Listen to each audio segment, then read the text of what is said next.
મધુસૂદન, આ દેહમાં અધિમય યજ્ઞ છે અને કયા પ્રકારે તથા એકાગ્ર ચિત્તવાળો મરણકાળે આપને કેવી રીતે જાણે છે?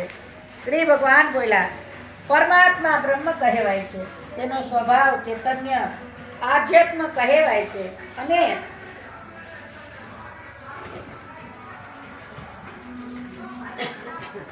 પ્રાણી માત્રને ઉત્પન્ન કરનારી સૃષ્ટિ ક્રિયા છે તે કર્મ કહેવાય છે. નાશવાન પદાર્થ અધિભૂત છે. હિરણ્ય ગર્ભ પુરુષ અર્થાત ચૈતન્ય અધિષ્ઠા અધિદેવ, હે દેહધારીઓમાં શ્રેષ્ઠ હું વાસુદેવ આ દેહમાં અંતર્યામી અને અધિયજ્ઞ છું.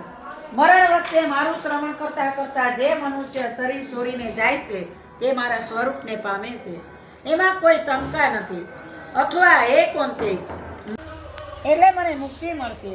તે ફરી પોતાના સ્થાને 8મા અધ્યાયના અડધા શ્લોકનું રટણ કરતો આવ્યો અને તાડના રૂપ પર રહે તે માટે મોટેથી અડધા શ્લોકનું રટણ કરવા લાગ્યો. આથી એ તાડનું ઝાડ એકાએક તૂટી પડ્યું. તે સાથે તે વૃક્ષની યોનિમાં ભવાની શંકર બ્રાહ્મણની મુક્તિ થઈ. તે પછીના જન્મે તે એક બ્રાહ્મણીને ઉદરે અવતર્યો. મોટો થતા તેને પૂર્વજન્મનો ખ્યાલ આવ્યો, એટલે તે ગીતાજીના 8મા અધ્યાયનો પાઠ કરવા લાગ્યો. અંતે તેનો વિષ્ણુ લોકમાં હરુ થઈને વાલો આવ્યા રેલો. મારે જાવું છે મોટી જાતરાએ, મારે જાવું છે મોટી જાતરાએ. સંગ બધોય જાતરામાં જાય જો વવા, તું થઈને વાલો આવ્યા રેલો. સંગ બધો જાતરાએ જાય જો વવારું થઈને વાલો આવ્યા રેલો.